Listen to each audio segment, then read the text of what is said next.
بسم الله الرحمن الرحیم. د منګو ډي بي څلورمه ویډیو ده. په دې ویډیو کې به د منګو ډي بي په دې موضوع غږیږو څنګه په یو کلیکشن کې موږ ډاکومنټ جوړ کړو. موږ دا زده کړي وو چې موږ به لومړی ډیټابیس جوړو، هغې نه بعد به کلیکشن جوړو. د کلیکشن کې چې موږ ډیټا اچوو، هغه ډیټا ته موږ چې وایو ډاکومنټ وایو. نو موږ به رقم ډیټا اچوو، هغه ته به موږ چې وایو ډاکومنټ وایو.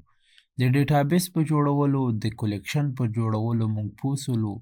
راځو وایو څنګه په کلیکشن کې ډاکومنټ جوړ کړو، یعنې موږ ډیټا انزرټ کړو. نو د هغې لپاره موږ انزرټ ډاکومنټ وایو. څنګه په کلیکشن کې ډاکومنټ انزرټ کړو، اپډیټ وکړو، ډیلیټ وکړو، پس یې ریډ کړو. نو په دې ویډیو کې به موږ په دې غږیږو څنګه په کلیکشن کې موږ ډاکومنټ انزرټ کړو.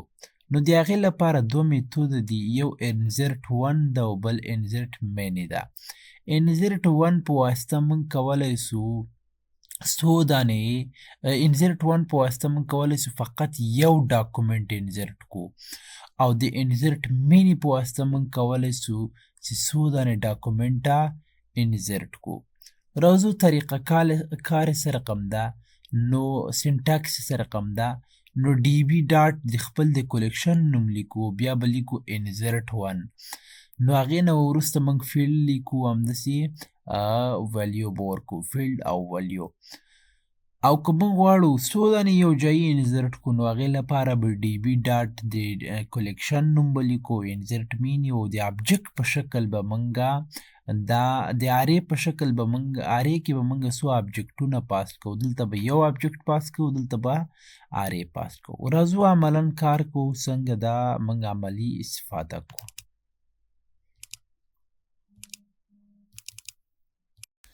لکه څرنګه چې تاسو وینئ، زه خپل سی ام ډي صفحې ته راغلی یم او دلته به زه ولیکمه چې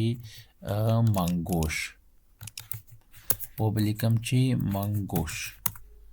انټر به یې کړمه.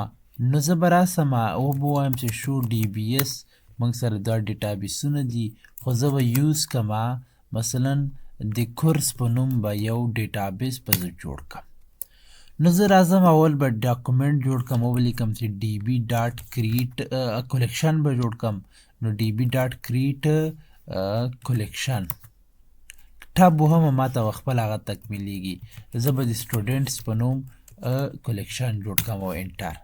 نو که زه راسم ولیکم چې شو کلیکشنز، نو انټر یې کړم، موږ سره به سټوډنټ په نوم کلیکشن جوړ سوی اوسیږي. ښه، نو کلیکشن جوړ سو. راځو داسې کار به وکړمه، زه غواړم په دې کلیکشن کې به ډیټا انزرټ کړم، یو ډاکومنټ څنګه جوړ کړم. نو موږ لومړی ډیټابیس جوړو، ډیټابیس کې کلیکشن، نو دغه هر ریکارډ ته موږ ډاکومنټ وایو، یعنې دا ډیټا چې موږ اضافه کوو نو دې ته موږ چې وایو ډاکومنټ وایو. نو زه راځم د سټوډنټس کې باید زه ډیټا چې کړمه انزرټ کړم. نو رابسم، زه به نوټ پټ کې باید دلته ولیکم ځان سره، نو لیکم چې ډي بي ډاټ د ډاکومنټ د کلیکشن نوم، کلیکشن نوم سره چې د سټوډنټ ده. که تاسو دلته متوجه سئ، د موږ سره د کلیکشن نوم چې ده سټوډنټ ده. نو زه به دلته راسم او به لیکم چې ډي بي ډاټ سټوډنټس ډاټ انزرټ ون، انزرټ ون به لیکو، چې به لیکو انزرټ دا ون، دا او به یې غټ لیکو. نو دا کار هم چې وکړه، دلته دا میتود د انزرټ ون، نو په دې کې به موږ یو آبجکټ جوړ کړو دې شکل کې،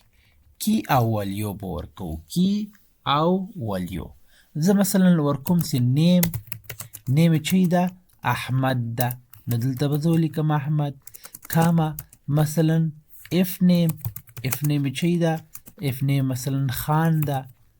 کاما ایج څو ده، مثلا 12 ده. نو دا موږ دا ډیټا چې کړله انزرټ کړله. نو را بسو دا به زه داسې کنټرول سی کاپي به یې کړم او دلته به یې راولم. نو انزرټ ون موږ سره دغه یو، ګوره دغه یو ریکارډ، دې ته بیا موږ ریکارډ نه وایو، ډاکومنټ وایو، دغه یو ډاکومنټ انزرټ کوي. نو را بسم زه دلته پیسټ کړم او انټر یې کړم. نو ګورې موږ سره اکنالج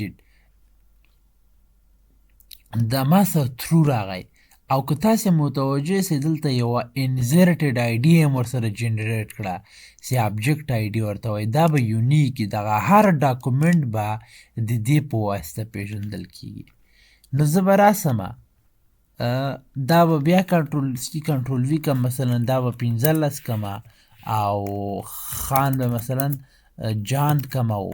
احمد به مثلا ولیکم سی واثق نظری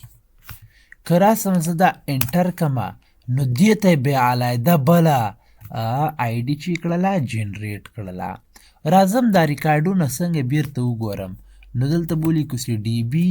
ډاټ د کلیکشن نوم کلیکشن نوم موږ سره چې ده سټوډنټس ده او ډاټ فایند به ولیکو چې به ولیکو فایند انټر یې کم نو ګورې موږ سره دغه رقم ډیټا اوس دې کې دوه ډاکومنټه موجود دي چې موجود دي دوه ډاکومنټه یو دا ډاکومنټ ده دا ځان ته آی ډي لري او بل دا بل ډاکومنټ ده نو موږ چې ډاکومنټ انزرټ کوو نو به لیکو چې ډي بي ډاټ کلیکشن نوم کلیکشن نوم سره سټوډنټس ده ډاټ انزرټ ون نو انزرټ ون موږ سره یو ډاکومنټ انزرټ کوي نو را بسمه دلته به مشخصات ورکو مثلا نیم او بل احمد ښه دا کی به څه ده داسې لیکو مثلا نیم چې ده ولی یا راشد کاما مثلا دې ته نور مشخصات ورکوم ایج مثلا 14 ده بل مثلا پروینس ذکر کوم پروینس مثلا بغلان یا کابل نو که زه راسم انزرټ یې کمه نو ګورې دلته بله آی ډي ورسره جنریټ شو که زه راسم ډي بي ډاټ سټوډنټس ډاټ فایند انټر کمه نو ګورې موږ سره اوس درې ډاکومنټه موجود ده دا ډاکومنټ دا ډاکومنټ او دا ډاکومنټ که تاسې متوجه سئ دلته ګورئ دغه پراپرټیانې مختلفې هم راتلی سي او دا د منګو ډي بي یوه خوبي ده چې موږ یو ډاکومنټ ته یو رقم پراپرټي مشخصات ورکوو بل ډاکومنټ ته بل رقم پراپرټي او مشخصات ورکوو یو بل تاوان هم لري تاوان نه ده خو دلته مثلا ایج زه لیکم مثلا ایج لیکم مثلا جان ایج جان لیکم انټر یې کمه نو ګورې دا موږ سره انزرټ شو که زه راسم ووایم چې ډي بي ډاټ سټوډنټس ډاټ فایند که تاسې متوجه سئ دلته ایج عدد ده او دلته ایج حروف ده نو دا ریستریکشن ولیډیشن به څنګه کوو دا به بله ویډیو کې دې مخنیوی به څنګه کوو چې زه وایم نه دا ایج کې د فقط عدد انزرټ سي په نیم کې د فقط حروف انزرټ سي دې مخنیوی به په بله ویډیو کې کوو راځو بل میتود داسې انزرټ مني را بسمه دلته نو بل میتود د موږ سره ډي بي ډاټ سټوډنټس د کلیکشن نوم مې ده ډاټ انزرټ مني په دې شکل کې مني دلته به اول موږ یوه آرې پاس کوو داسې آرې شکل کې هغې نه به وروسته به موږ مختلف ابجکټونه به ورته پاس کوو دې شکل کې هر څومره ډاکومنټونه چې موږ ډاکومنټ چې موږ انزرټ کوو دلته انزرټ کوو مثلا زه ورکوم نیم مثلا کریم ده کامه مثلا ایج 15 ده کامه مثلا اف نیم خان ده دا به دیجې نه لرې کو نو په دې شکل کنټرول سی کنټرول وی او کنټرول وی د آخر کې کامې ته ضرورت نشته مثلا دا خان نه لیکم ولی لیکم ایج د دې 14 دا کریم نه مثلا جان هم نه مثلا نبی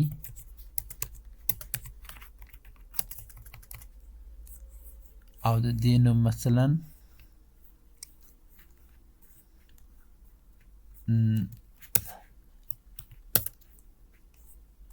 حبیب دې شکل کې نو که زه راسم دا اوس کنټرول سی دلته راسم دلته پیسټ کما پیسټ انیوي وهم نو ګورې موږ سره دا انزرټ مینې په واسطه موږ دا اجازه راکوي چې په یو وار څو ډاکومنټه موږ چې کو انزرټ کو نو که زه راسمه نو موږ سره ترو راغی او 3 دانې آیډیانې جنریټ کړې که زه راسم ووایم چې db.students.find نو ګورې موږ سره دا ریکارډونه هم چې سوي دي ریکارډ نه ورته وایو البته ډاکومنټونه دا ډاکومنټونه هم چې سوي دي انزرټ سوي دي نو ګورې موږ دا زده کړه څنګه ډاکومنټ موږ انزرټ کو او هغه په 2 طریقو کېږي یو دانه انزرټ کوې که څو دانې یو ځای انزرټ کوې نو موږ دا زده کړه چې ډاکومنټ موږ څنګه انزرټ کو په بله ویډیو کې به دې په ولیډیشن غږیږو څنګه مثلا دا ولیډیټ کو نیم دې مثلا حروف راسي او ایج دې عدد راسي که تاسې ایج ته اوس حروف هم ورکوي بل نفر به حروف اخلي بل به عدد اخلي نو بل بعضې ته مثلا زه وایم دا نوم دی ریکوایر دی ضرور دی هر څوک دی اوس مثلا یو څوک نوم نه ورکوي زه وایم نه هر ډاکومنټ چې د انزرټ کېږي نوم دی هم باید ورسره وي نو دا موږ زده کړل څنګه موږ ډاکومنټ انزرټ کو او په 2 طریقو دا مې انزرټ کړه